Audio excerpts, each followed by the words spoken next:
সুনামগঞ্জে ২৮ বিজিবির জনসচেতনতামূলক সভা ও মেডিকেল ক্যাম্প অনুষ্ঠিত। Desk report.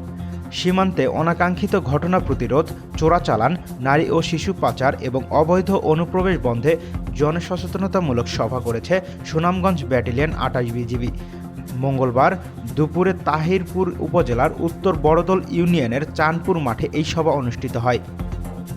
সভায় সীমান্তে অবৈধ অনুপ্রবেশ, আন্তর্জাতিক সীমারেখার অবৈধভাবে বালু পাথর, কয়লা উত্তোলন ও গবাদি পশু চড়ানো বন্ধ করা সহ নারী ও শিশু পাচার রোধ এবং মাদকদ্রব্য সহ সকল ধরনের চোরাচালান প্রতিরোধে স্থানীয়দের মধ্যে জনসচেতনতামূলক বক্তব্য প্রদান করা হয়।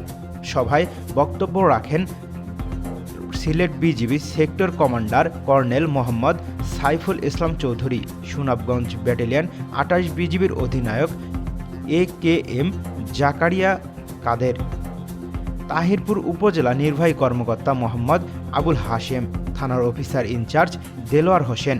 সভা শেষে দিনব্যাপী সীমান্ত এলাকায় অসহায় গরিব মানুষদের মাঝে বিনামূল্যে মেডিকেল ক্যাম্প ও ওষুধ বিতরণ করা হয়।